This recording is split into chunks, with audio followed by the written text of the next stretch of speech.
चलिए rest part जो बचा हुआ था हमारा, तो 91 तक देख लिए थे, कोई प्रॉब्लम है तो पूछ लीजिए। 48, 56, 77, 91 सारा देख लिए थे। Yes ma'am. मैम एक जो लाइसेंसेस पॉलिसी 1970 में था, उसमें 1 करोड़ के नीचे लाइसेंस नहीं लगेगा ना, ये पॉइंट था ना मैम? 1970, हाँ, 1 करोड़ से नीचे अगर इन्वेस्टमेंट है तो नहीं लगेगा। Okay ma'am. ठीक है। अब देखिए सिर्फ वही फीचर्स बच रहा है। लाइक उस दिन हम लोग जो डिस्कशन किए थे इंडस्ट्रियल पॉलिसी 1991, तो बस ये देख लिए थे कि ये फीचर है।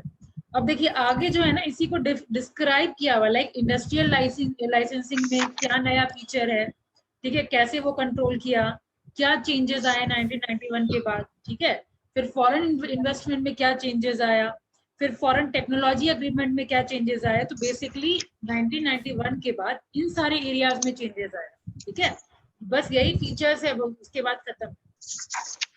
ठीक है, तो देखिए इंडस्ट्रियल लाइसेंसिंग में क्या बताया गया है कि आप देखिए, सबसे पहले हम लोग यहाँ देखिए कि it abolishes all industrial licensing irrespective of the level of investment except for 18 industry. कहने का मतलब 18 इंडस्ट्री के अलावा जितना भी है उसको छूट दे दिया गया लाइसेंसिंग में।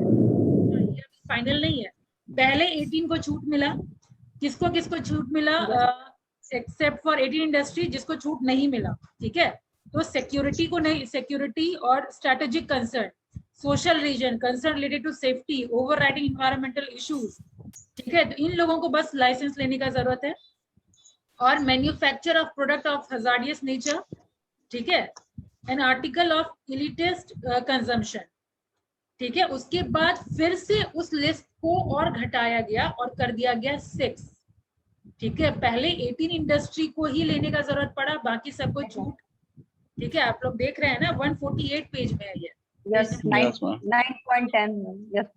हाँ, उसमें देखिए इंडस्ट्रियल लाइसेंसिंग में पहले 18 इंडस्ट्री को रखा गया लाइसेंसिंग लेने की जरूरत, बाकी आप किसी भी इंडस्ट्री को लाइसेंस लेने की जरूरत नहीं। 18 इंडस्ट्री में कौन कौन industry I?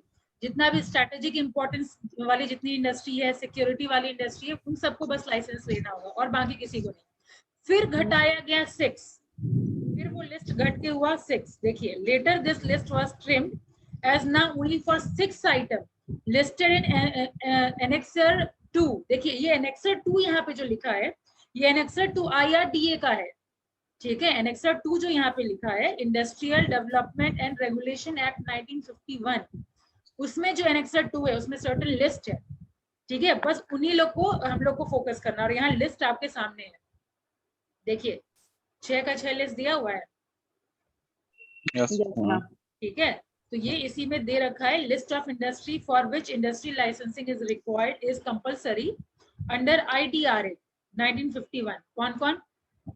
Distillation and brew of alcoholic drink, बस एक बार आपको रीडिंग दे देना, जैसे आपको पता चल जाएगा कौन कौन सा हजार्डियस है, ठीक है। उसी सबको रखा गया। एक तो देखिए अल्कोहलिक ड्रिंक को, सिगरेट वगैरह को, टोबैको को, फिर इलेक्ट्रॉनिक, एरोस्पेस, डिफेंस इक्विपमेंट, ये थोड़ा सिक्योरिटी पर्पस है, इसीलिए इसमें लाइसेंस की जरूरत है, ठीक है, डिफेंस इक्विपमेंट वगैरह। फिर अभी इंडस्ट्रियल एक्सप्लोजिव, ठीक है, फिर हजार्डियस केमिकल, ये सारे केमिकल सबके वाली जो इंडस्ट्री है उसको फिर लाइसेंस लेना पड़ेगा। और लास्ट में ड्रग्स और फार्मास्यूटिकल में तो बहुत ज्यादा जरूरी है, क्योंकि उसमें अगर लाइसेंस नहीं होगा तो फिर बहुत सारा घपला होने का चांसेस है, कंप्लीट लाइफ के साथ खेलना हो जाएगा, ठीक है। तो ये सिर्फ बाद में ट्रेन किया गया, ठीक है। उसके बाद आगे देखिए, all area of industrial activity excluding the area listed in annexure 1 were open to private sector, ठीक है। एनेक्सर 1 छोड़ करके बाकी जितना एरिया है सारा प्राइवेट सेक्टर के लिए। अभी तक बात हुई लाइसेंसिंग की, और अब बात हो रही है प्राइवेट सेक्टर और पब्लिक सेक्टर की। तो पहले सारा था पब्लिक सेक्टर, पहले माना जा रहा था 1991 से पहले कि हाँ भाई पब्लिक बहुत अच्छा काम करती है, पब्लिक सेक्टर सब लोग गवर्नमेंट अपने हाथ में रखो, बहुत अच्छा काम हो, ठीक है।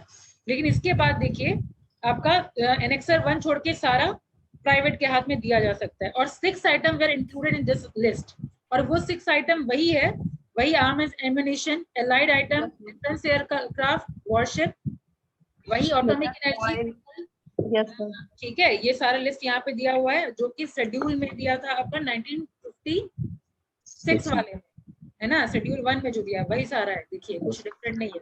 अभी भी वो है। उसके बाद देखिए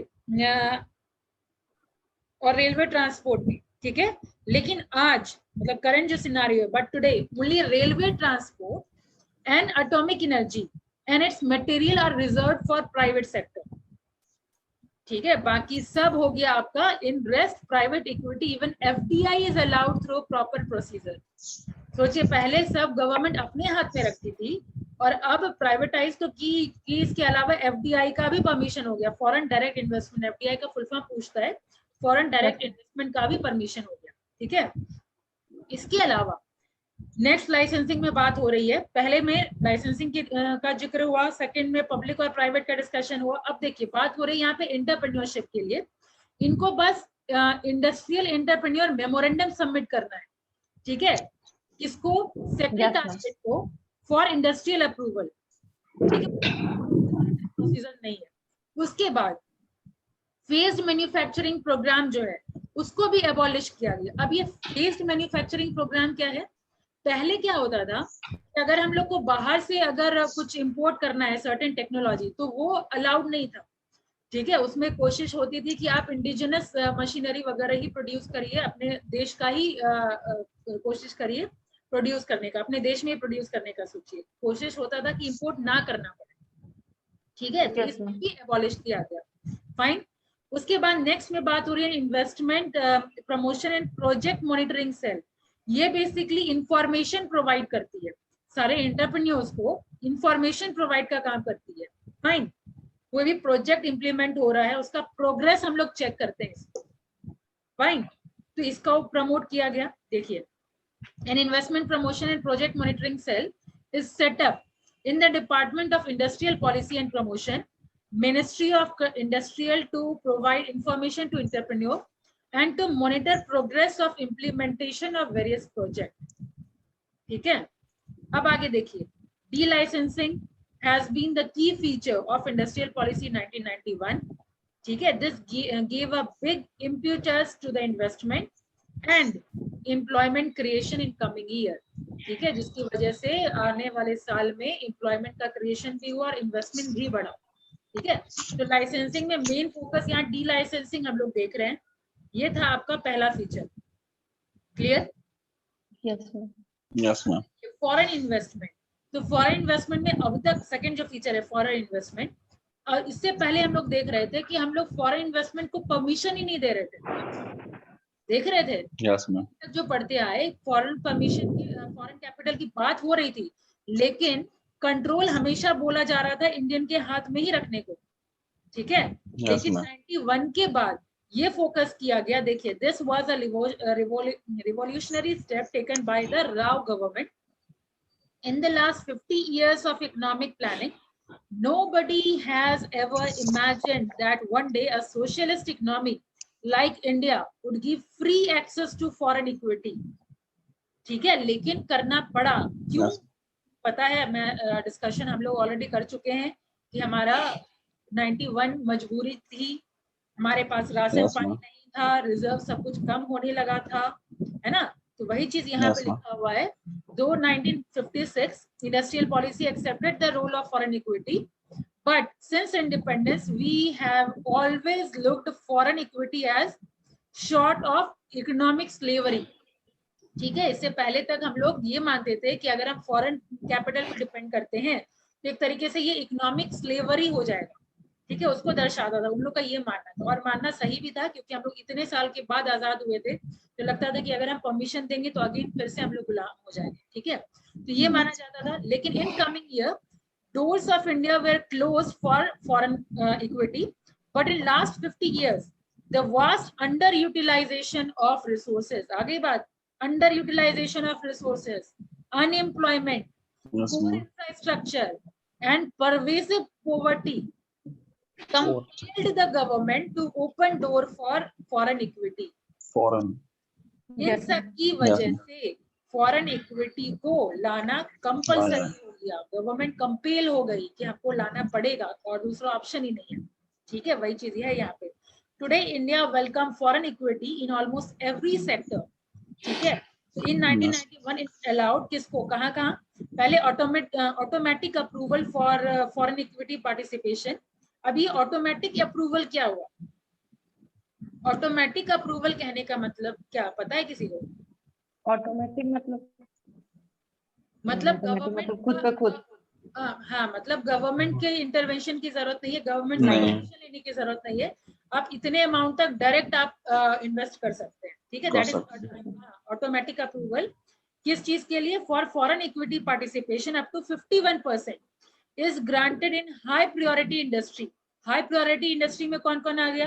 agriculture, export, import, small industry, ठीक है। ये सब हाई प्रायोरिटी सेक्टर्स इंडस्ट्रीज में आती है।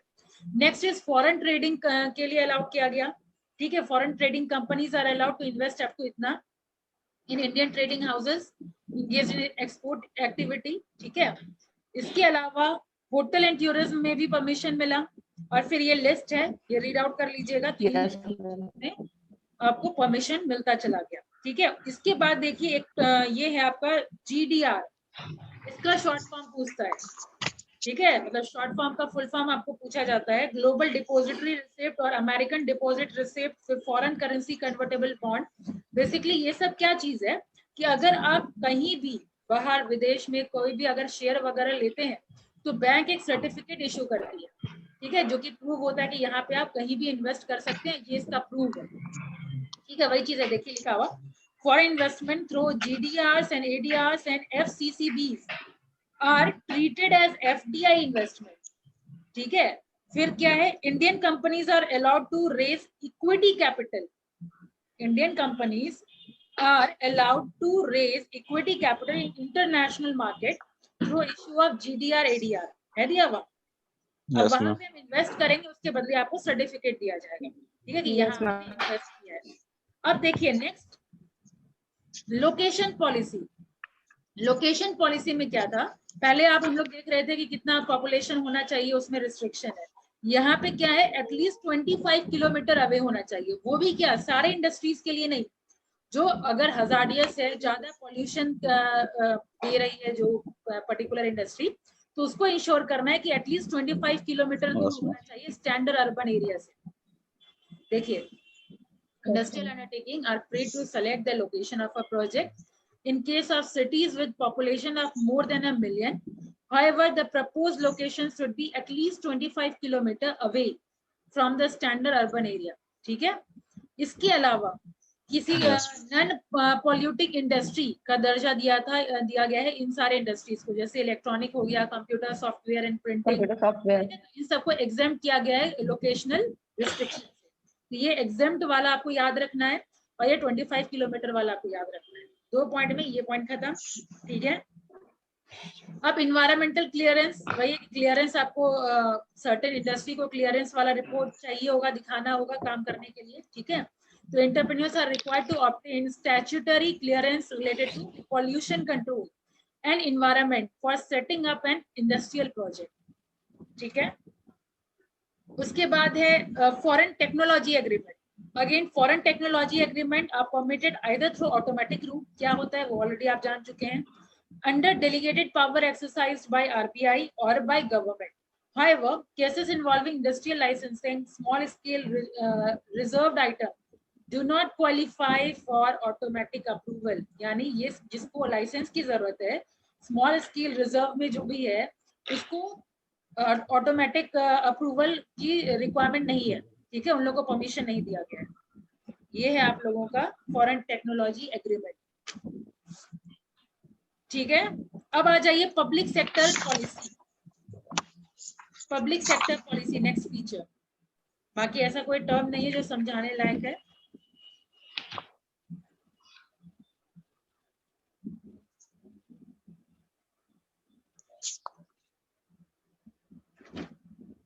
पब्लिक सेक्टर पॉलिसी में देखिए क्या हो रहा है। जैसा हम लोग देख रहे थे कि पब्लिक सेक्टर के हाथ में अगर था तो बहुत सारी कंपनी लॉस में चली गई, देखे थे हम लोग, बहुत सारी कंपनी लॉस में चली गई थी, कुछ छोड़ करके बाकी सब लोग लॉस में जा रही थी। वही चीज यहाँ पे लिखा है, since the industrial policy of 1956 public sector was playing a strategic role in Indian economy. Since 1956, they were enjoying a preferential treatment from government and played a significant role in GDP of the country. 1956 IP reserved the IP यानी industrial policy. Reserved 17 industry for the public sector, but 1991 policy reduced them to 8, which was further reduced to 2. But the performance of public sector was not satisfactory, except few. Most of the PSUs posted loss. है दिया हुआ? Yes, ma'am. Even cell, ठीक है, cell भेल जो हम लोग सुनते हैं वो अभी स्टेबिलिटी वाले पोजीशन पे है, लेकिन पहले उसका भी पोजीशन खराब ही था, ठीक है। तो लैक ऑफ अकाउंटेबिलिटी की वजह से, पॉलिटिकल इंटरफेरेंस की वजह से, एक्सेस लेबर की वजह से, पुअर प्रोजेक्ट मैनेजमेंट की वजह से ये कंटिन्यूस लॉस में जा रही थी, ठीक है, सारी पीएसयूज, ठीक है। तो इसके लिए स्टेप क्या लिया गया? तो सबसे पहले 1991 में industrial policy took following step to improve the condition of PSU, and first step is memorandum of understanding, जो आजकल न्यूज में हम लोग सुनते होंगे कि ये दोनों कंट्री के बीच में एमओयू साइन किया गया, सुनते हैं ना, इन दोनों कंट्री के बीच में Yes, एमओयू ma'am. साइन किया गया। तो बेसिकली यहाँ पे जो एमओयू की बात हो रही है वो साइन विद पीएसयू, मतलब ताकि उसका कंडीशन सुधारा जा सके, ठीक है। एमओयू क्या होता है? कोई लीगली बाउंड नहीं होता है, एक होता है ना कि एक दस्तावेज है या बोलिए एक कॉन्ट्रैक्ट है कि हाँ बहुत जल्दी ये एक्शन होने वाला है, ठीक है, उसको हम लोग एमओयूज बोलते हैं। कोई लीगली बाइंडिंग नहीं होता ये, ठीक है। ये होता है आपका मेमोरेंडम ऑफ अंडरस्टैंडिंग, यही पीएसयू के साथ में साइन करवाया गया। MOU gave more autonomy and accountability to PSUs. It was in contract between government and PSUs, and लिखा हुआ है, एंड होगा ये, गवर्नमेंट और पीएसयूज के बीच में कॉन्ट्रैक्ट है ये basically MOU. It was started in 1987 to 88 with 4 public enterprises, and now more than 100 PSUs are covered by MOUs, ठीक है। तो पहला स्टेप MOU साइन करवा करके, दूसरा स्टेप BIFR। BIFR क्या है? तो पहले फुल फॉर्म पता होना चाहिए, board of industrial and financial reconstruction.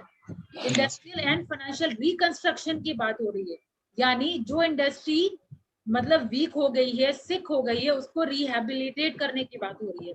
तो क्या होता था पहले, पीएसयूज इससे सजेशन लेती है और ये आपको सजेस्ट करेगी कि क्या इसमें इन्वेस्ट करने की जरूरत है या डाइवर्स कर देना चाहिए, ठीक है। तो ये इसका फुल फॉर्म पूछा जाता है। तो sick unviable unit were refer to, दिया हुआ full form, to advise government whether to invest further in PSUs, क्या हमको पीएसयू में फर्दर इन्वेस्टमेंट करना चाहिए, और टू क्लोज इट और टू डाइवर्स्ट इट, किसी को भेज देना चाहिए, ठीक है। इसके अलावा national renewal fund to provide assistance to cover the cost of retraining and redeployment of labour, ठीक है। बेसिकली देखिए यहाँ पे ठीक से क्लियर नहीं दिया हुआ है, ये जो सिस्टम है एनआरएफ, बेसिकली ये है जो रीडिप्लॉयमेंट जो आप कर रहे हैं, मतलब लेबर्स को हटा जो रहे हैं, तो इसका फायदा मतलब उन लोगों के साथ एक तरीके से बोलिए नाइंसाफी होगी ना, है कि Yes, नहीं? ma'am. यही नाइंसाफी को रोकने के लिए नेशनल रिन्यूअल फंड है बेसिकली, कि जैसे मान लीजिए वॉलंटरी रिटायरमेंट सब भी इंट्रोड्यूस किया गया। Yes, voluntary ma'am. रिटायरमेंट क्या है? एक तरीके का कि अब रिक्वायरमेंट नहीं है, लेकिन हाँ आपको सर्टेन अमाउंट लमसम दे दिया जाता है कि हाँ आप ये मत सोचिए कि आप आपके साथ कोई नाइंसाफी हुई है, बस ये ऑर्गेनाइजेशन अब कैरी नहीं कर सकता, ठीक है, कॉस्ट कटिंग कर रही है, तो ये सर्टेन अमाउंट आपको दिया जा रहा है, ठीक है। इससे आप चाहे तो नया बिजनेस शुरू कर लीजिए, कुछ और काम देख लीजिए, या जब तक आपको काम नहीं मिला है तब तक के लिए आपके पास ये एक तरीके का क्या है, कुछ अमाउंट है जो आपको दिक्कत नहीं होगी। तो ये लेबर के वेलफेयर के लिए ये NRF इंट्रोड्यूस करा गया था, ठीक है। अब आ जाइए disinvestment and privatisation. Disinvestment and privatisation में MRTP ऑलरेडी हम लोग पढ़ के आ रहे हैं। MRTP में वही बोल रहे हैं कि 100 करोड़ का था ना वहां पे, under MRTP Act, all firm with the asset above a certain size, that is 100 crore, were classified as MRTP firm. The principal objective of MRTP Act आपको पता है ऑलरेडी, वही UTP, MTP, RTP, Yes, ma'am. concentration वही दिया हुआ यहाँ पे। So there were many restriction on MRTP firm as they were permitted to enter in selected industry, that too on case by case approval basis. Beside license, these firm require separate permission, ठीक है, जिसकी वजह से ये सारी industry grow नहीं कर पाई।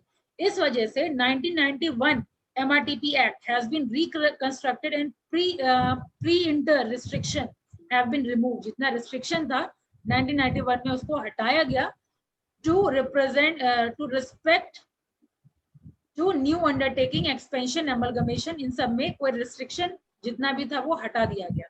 ठीक है, ये था आपका एमआरटीपी का।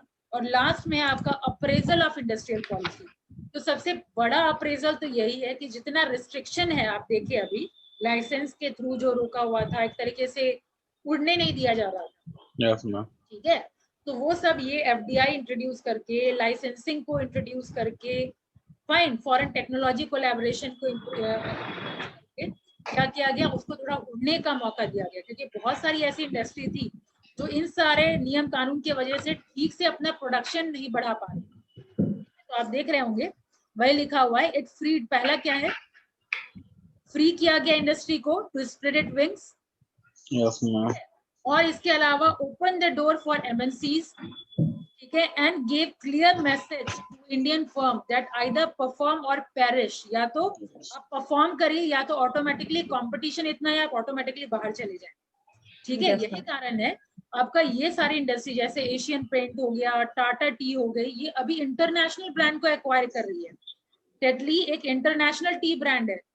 सोचिए, तो इतना सारा आपको छूट मिला तब तो आप एक्वायर कर पा रहे हैं इंटरनेशनल ब्रांड को। ठीक है, इस तरीके से सब लोग अप्रेज कर रहा है ये कि इंडस्ट्रियल पॉलिसी एक तरीके से यही है जो हमारे इकोनॉमी को वापस से बचाई। और ये था आपका इंडस्ट्रियल पॉलिसी का कंप्लीट चैप्टर, और यहाँ खत्म होता है आपका चैप्टर। ठीक है, तो बस वही आपको अगर इम्पोर्टेंट की बात बोलूं तो वही 48, 56, 48 और 56 तो एक टाइप है, उसमें आपको ऐसा नहीं कि अलग अलग पढ़ना है। ठीक है, खाली इसमें 3 था कैटेगरी, 48 में 4 था। ठीक है, मेन आपको पढ़ना है 1991, तो बहुत ध्यान से पढ़ना है क्योंकि 1991 से क्वेश्चन रहता ही रहता है। ठीक है, तो ये था आप लोगों का इंडस्ट्रियल पॉलिसी। अब नेक्स्ट क्लास में कौन सा इम्पोर्टेंट है, कॉमर्शियल कंज्यूमर प्रोटेक्शन एक्ट। ठीक है, ये हम लोग कर लेंगे नेक्स्ट क्लास। इससे क्वेश्चन बहुत पुट होता है।